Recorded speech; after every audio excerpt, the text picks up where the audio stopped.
Hi friends, welcome to work shop. நம்ம இப்போ பார்க்குறது வந்து வேர்ல்பூல் 180 லிட்டர் ஃப்ரிட்ஜு. இது என்ன ப்ராப்ளம்னா, கம்ப்ரஸர் வந்து ஹை ஆர்ம்ஸ் வாங்கி போயிடுச்சு. நம்ம வந்து கம்ப்ரஸர் வந்து இப்போ எல்ஜியில் போடுறோம். இதில் ஆல்ரெடி வந்து 600 கேஸ் கம்ப்ரஸரு. கூலிங் காயிலெல்லாம் நல்லா தெளிவாக இருக்குது, எங்கள் லீக் எதுவும் கிடையாது. பாக்ஸு கூட நல்லா தெளிவாக இருந்தது. 600 கேஸ் சூட்டபிள் கம்ப்ரஸர் ஆல்ரெடி இருந்தது டெக்கம்ஸால். இப்போ நம்ம போடுறது வந்து 134 கம்ப்ரஸர். இது எல்ஜி போடுறோம்.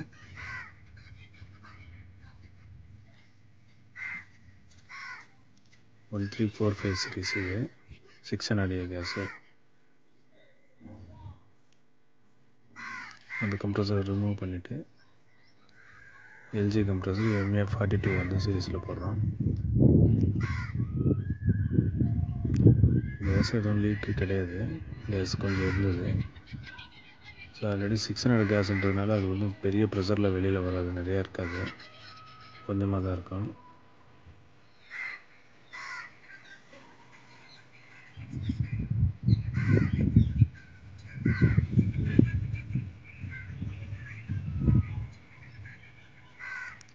இது நட்டு வந்து கேஸ் த்ரெட் மாதிரி வரும், நைஸாக இருக்கும். நம்ம இப்போ போடுற MA42 கம்ப்ரஸர் வந்து நமக்கு 160லேருந்து 190, 195, 200 லிட்டர் வரைக்கும் நல்லா சப்போர்ட் பண்ணும். சிங்கிள் டோராக இருந்தால் மோஸ்ட்லி 210 லிட்டர் கூட ஓரளவுக்கு நல்லா தான் இருக்கும்.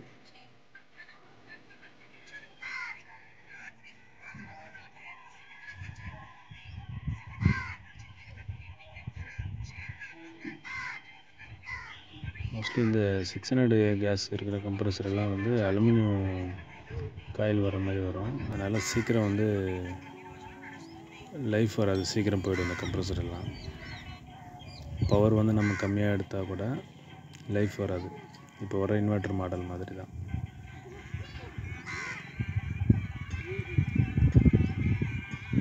ரிமூவ் பண்ணிடுவாங்க.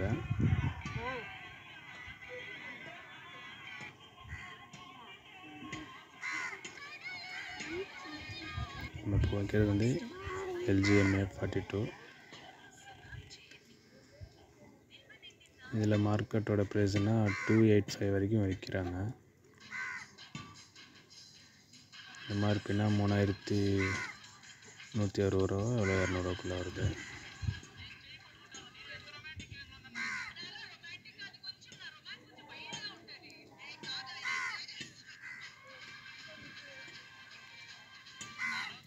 இந்த சைஸ் ஃப்ரிட்ஜுக்கு இது வந்து நல்லா அட்டகாசமாக வேலை செய்யும் இந்த ஃப்ரிட்ஜ், இந்த கம்ப்ரஸரு.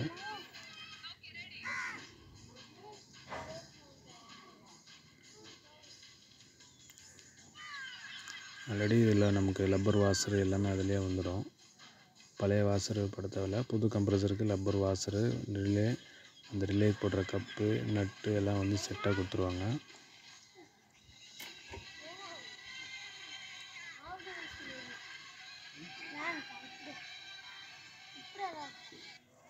நட்டு வந்து ஃபுல் டைட்டு பண்ணணும் தான், இருந்தாலும்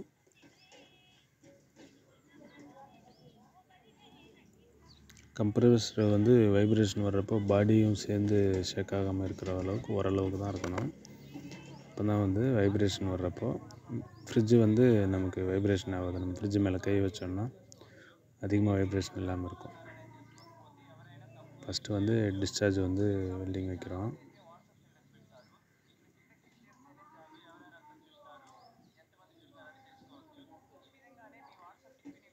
காப்பர் டு காப்பர்ன்றதுனால கொஞ்சம் ஈஸியாகிடும்.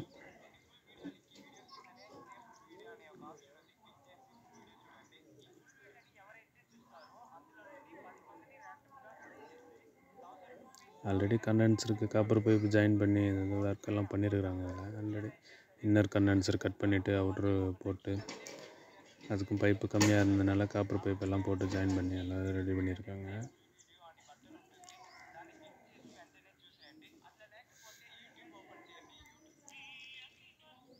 கம்ப்ரஸர்கிட்ட வெல்டிங் வைக்கிறப்ப டெம்பரேச்சர் கொஞ்சம் அதிகமாக தேவைப்படும்.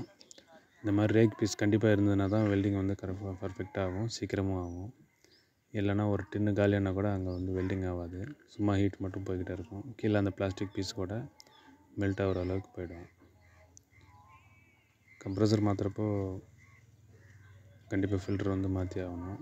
அதுவும் இல்லாமல் இது வந்து 600 கேஸுன்றதுனால எல்லாமே ஒரு வாட்டி நல்லா ஃப்ரெஷ் அவுட் பண்ணிவிட்டு மாற்றிட்டு கேஸ் ஏற்றுறது பெட்ரு. இல்லைன்னா சோக் ஆகும், கம்ப்ரஸர் ஓவர் ஹீட் ஆகும், கூலிங் வந்து அவ்வளோ பர்ஃபெக்டாக வராது.